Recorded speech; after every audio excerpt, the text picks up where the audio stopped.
Hello everyone, and welcome to part 2 on my build and mounting of this floating beam mantle. There's a lot of detail on building something like this. It didn't seem to be very common on the internet, so I figured I'd do 2 videos to hit all the highlights. The first video, I showed how I cut and prep the wood for assembly on this 5-sided box. And in this video, I'll stain it, finish it, and mount it. And let's get going with it. I wet the gluing surfaces to slow the glue penetration into the wood in the hope it would buy me a few extra minutes of working time. I'm using common yellow glue, Tight Bond to be exact, and I'm sure it'll be strong, but the open time with a product like this is only maybe, 10 minutes, and it'll tack up 2 pieces together in only a minute or 2. Well, here it is all glued up and clamped like crazy. Most of the joints are pretty tight, not all of them, but most of them. And let's hope I have enough glue in there to get the whole thing to stick together. And we'll come back tomorrow, see how it is.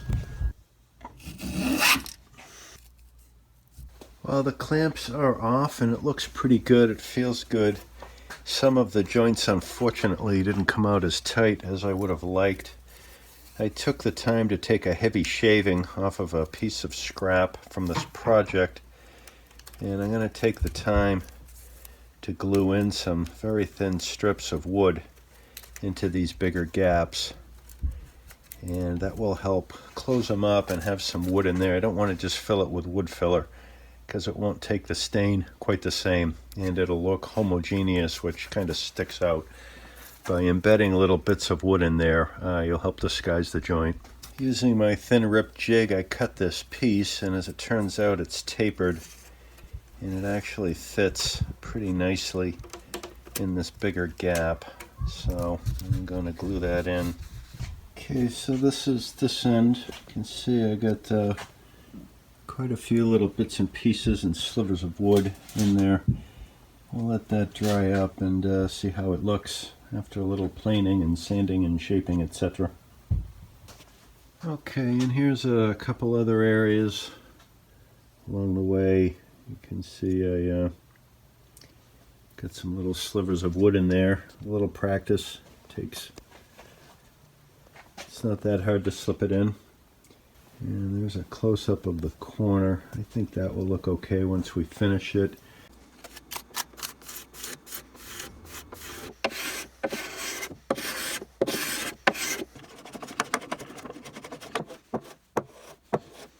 This end cap piece was a little bit proud at this joint, so I just planed it down to give myself a nice crisp clean line. And this is still nice and smooth because this is a low angle block plane taking very shallow cuts.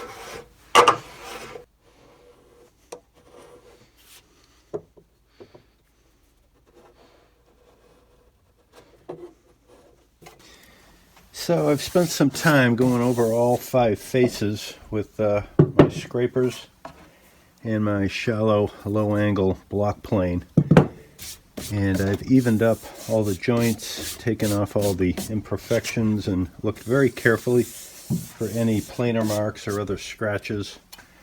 And it's kind of nice to use the scraper. You can just come in here and take a little bit of wood off and get a nice smooth surface without generating a truckload of sawdust from sandpaper. So here's an up close and personal view of the bottom edge. Looks like a nice tight joint, clean and tuned up. And there's a view of the end. And up close you can see some of the imperfections, but believe me, if you're back a couple feet, you're never going to see them. There, looks a lot better from this angle. And there's a view of the other end. Okay, after I got this the way I liked it, I went back and hit it with a damp sponge to raise the grain.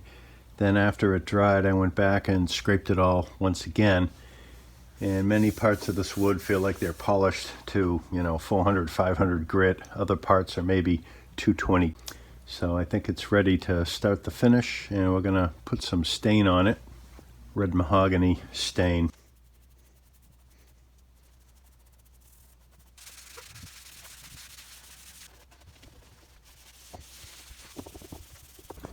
Well, here it is with the stain on it, and it's dry. And I had to touch up a couple spots, and I've already mounted it and made some marks where I need to trim it a little bit better to fit the wall. And now I have to work on how I'm going to mount it. First thing I try to do is make a series of shallow saw curve cuts, and I want them to be deeper on the inside of the mantle so that I get a little bit of a back bevel. And then I go at it with a chisel and a file very carefully to get it down close to the pencil line. I did a test fit, and I'm within a couple millimeters or so, and I just remarked areas that need to be touched a little more.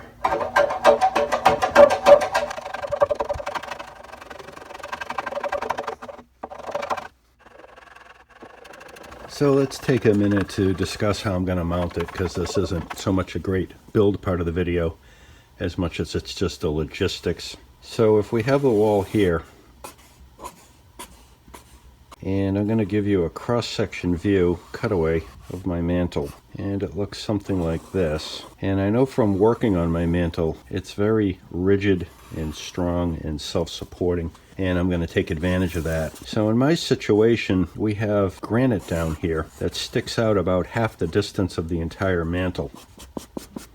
And I'm going to use that to my advantage as well. So the forces on the mantle in this situation, because the granite sticks far out and the mantle will be in intimate contact with the granite, you have a fulcrum point here, and most of the forces you care about are going to be pulling the mantle down here. You're going to be hanging your stockings on it and putting pictures and stuff on top of the mantle. But since it's going to pivot here, as this area pushes down, this area here is going to tend to lift. So what I need to do is make sure I have a cleat down here to support the bottom, and that will pretty much hold this in place. But of course I also have to fasten it to the wall, so I'm going to need to get some screws in here. And since the granite is in the way down here, I can't fasten it down here. And I think it makes sense to put another cleat up here. And this cleat's going to have to be big enough for me to get a screw into, because I'm going to want to drive a screw or two down about right here. And I'm going to need some distance to be able to get the screwdriver or my drill in up against the wall. There will also be a piece of granite up here that will overlap a little bit, but that's only going to be about a ½ inch, and I don't want to depend on that for strength. So since I need a cleat here and a cleat here, I just need to fill this area. So the area could be an entire rectangular block, or it could be laminated pieces of wood. But the important thing is I need to be supporting it down here, and I'd like that to be more or less in intimate contact with the inside bottom of the mantle.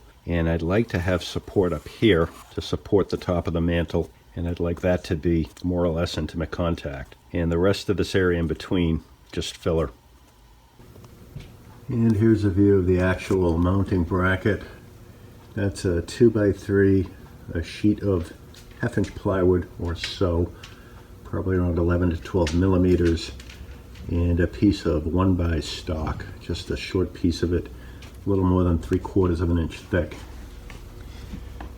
On this end I had to glue teeny shim on the bottom because this side of the mantle was ever so slightly wider than the far side over here. And on this side I actually ended up planing this face a little bit, make it a teeny bit narrower. Simply held onto the studs with 2 screws, and it all fits well. And this piece here is actually kind of interesting. This is an old 2x3 that I found under a Victorian house quite a while ago, and that piece of wood could be well over 100 years old. And if I get closer on, I don't know how well you can see, but boy, that grain is tiny, tiny.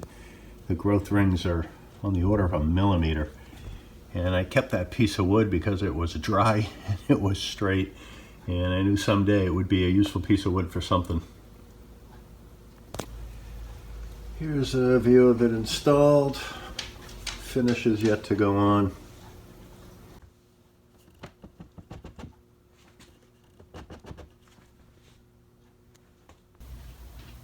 And this is the finish we chose. Never used a finish like this, but I've heard good things about it, so we'll give it a shot.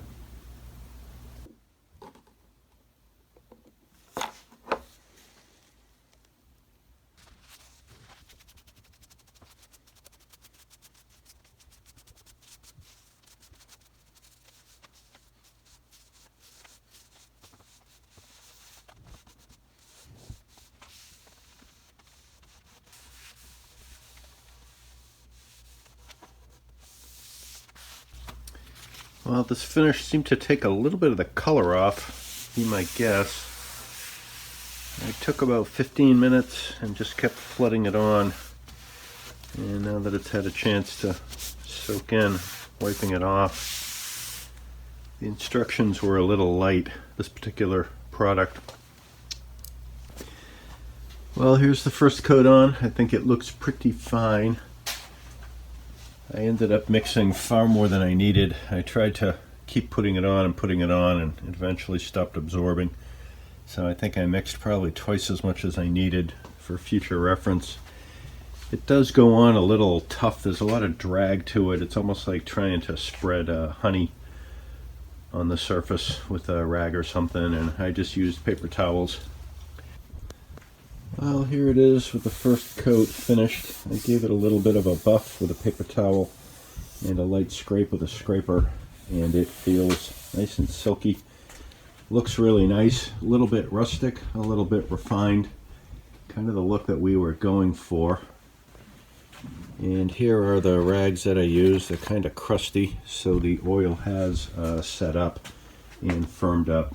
So looking pretty good. Well, and here it is, finished and installed, and you can really see how the grain wraps around the corner. Looking good. You can't really see any seams. This will only get darker with age, and it fits the surround on the fireplace quite well. Well, this was a very satisfying project, and it came out great. I had some trepidations going in, but you know, it all worked out. And if you haven't already, check out the first video on this build where I show you how I prepare the cherry for the glue up. Please like and subscribe if you will, and let me know if you have any thoughts on this build or how I can make my future videos better. Till next time, stay safe and take care.